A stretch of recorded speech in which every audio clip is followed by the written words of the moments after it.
Bonjour ou bonsoir, selon l'heure à laquelle vous nous regardez. Je suis votre chroniqueur audio et animateur de podcast à l'ODJ Média. Je suis chargé de vous lire aujourd'hui, avec une fidélité totale et absolue, la chronique de Hafid Fassi Fihri. Nous nous penchons sur une idée audacieuse relancée par Emmanuel Macron, la dette européenne présentée comme la seule manière pour l'Union de peser face aux superpuissances que sont Washington et Pékin. Macron revient à la charge. En marge du Sommet européen de l'industrie, organisé mercredi à Anvers, en Belgique, le président français est revenu à la charge sur son idée d'endettement commun à l'échelle de l'UE. La dette commune est la seule manière pour l'UE de rester dans la course face aux États-Unis et la Chine, a-t-il martelé. Si nous voulons investir suffisamment dans la défense et la sécurité spatiale, les technologies propres, l'intelligence artificielle et le quantique, transformer notre productivité et notre compétitivité, la seule solution est de recourir à l'émission d'une dette commune, a déclaré le locataire de l'Élysée devant un parterre d'industriels à Anvers, en Belgique. L'auteur ajoute qu'Emmanuel Macron a également insisté sur la nécessité de faire de l'Europe une puissance indépendante, ce qui est, selon lui, la seule solution face aux menaces économiques de la Chine et des États-Unis. Nous avons besoin d'une nouvelle échelle et d'une nouvelle vitesse dans notre approche afin de mettre fin à la fragmentation qui affaiblit et risque d'humilier l'Europe, a-t-il plaidé. Face aux menaces américaines qui ne sont pas finies, Emmanuel Macron plaide, au même titre qu'Ursula von der Leyen, pour une préférence européenne dans les secteurs stratégiques. L'auteur affirme que, selon Emmanuel Macron, la dette commune est un outil indispensable pour financer les investissements stratégiques. Pour Friedrich Merz, en revanche, la priorité est de réformer le cadre réglementaire pour stimuler la compétitivité. L'auteur pense qu'il est nécessaire de faire de l'Europe une puissance indépendante, la seule solution face aux menaces économiques de la Chine et des États-Unis.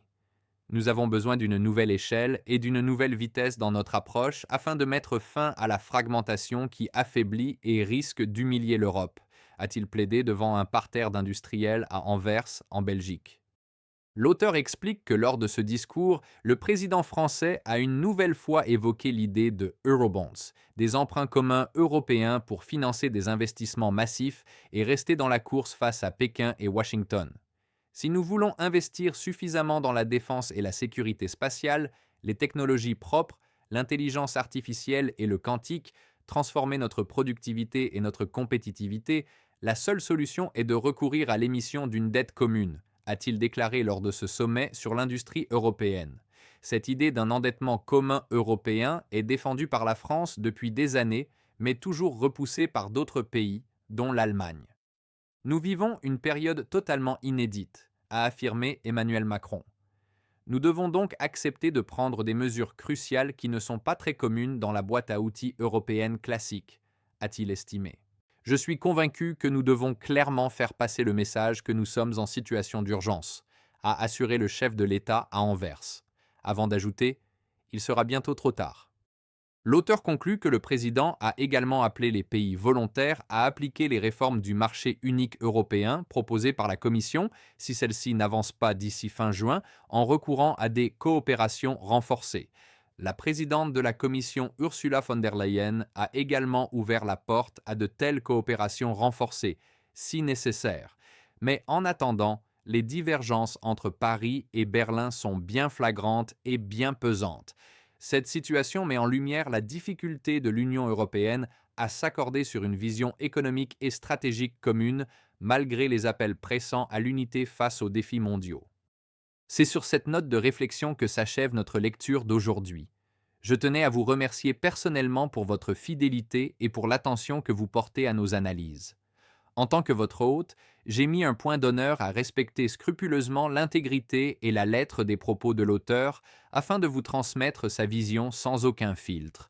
Restez à l'affût, car nous nous retrouverons très prochainement pour une nouvelle chronique où nous continuerons d'explorer ensemble les complexités de notre monde en mutation. D'ici là, cultivez votre esprit critique et restez connectés sur les plateformes de l'ODJ Média. Prenez soin de vous et à très vite.